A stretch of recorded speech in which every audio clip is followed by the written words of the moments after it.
Hi everyone, in this video you will learn how the PowerShell pipeline works.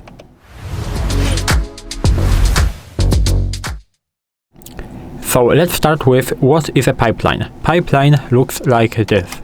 This is a sign that you can write by pressing your Shift and the button under your backspace on your keyboard. So you have to press Shift and this button. It is between and enter, basically below backspace, and above enter on your keyboard. So this is a pipeline, and a pipeline connects command together, and I will show you in the video how you can use it. So the simple example, let's use it by like this. So get process pipeline, and now we will sort object by CPU, like this. What we are doing? We are basically getting all processes from our system and then sorting these processes by CPU. This is from, I think, lower to the highest CPU usage. We can add the descending value, I think, yes, and we will print it in the normal way, so from the biggest to the lowest, so like this. And what we are doing? We are basically putting the output of this object into this sort object, and the sort object will sort this output by CPU usage in the descending value. Basically,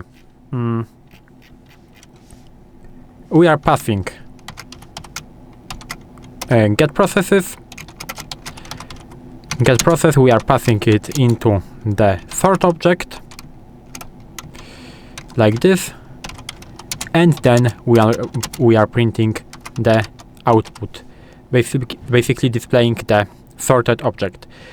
And it's very important to say that it works different than, for example, in Linux, because in Linux we are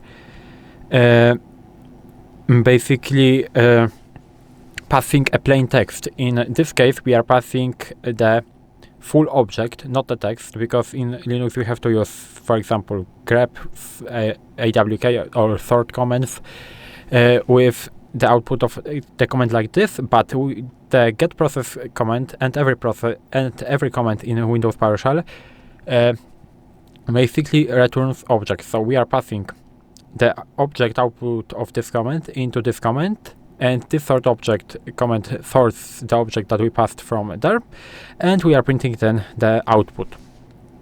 And again, we can combine it, for example, like this. Maybe I will clear that for now, and again we will do get process,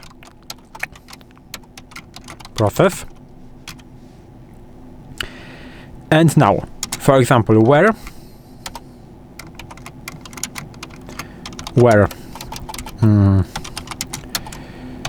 object CPU is greater than 100, and then we are passing it into the sort object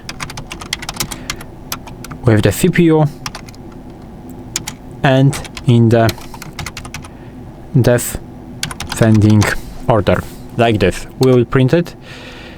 Maybe this is not the most accurate because we are getting only one value, but maybe I will do 30. Again, we are getting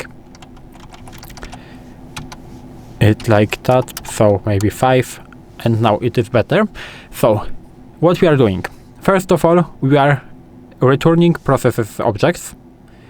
Second of all, we are filter them. We are filtering them by the CPU where the CPU usage is greater than 5.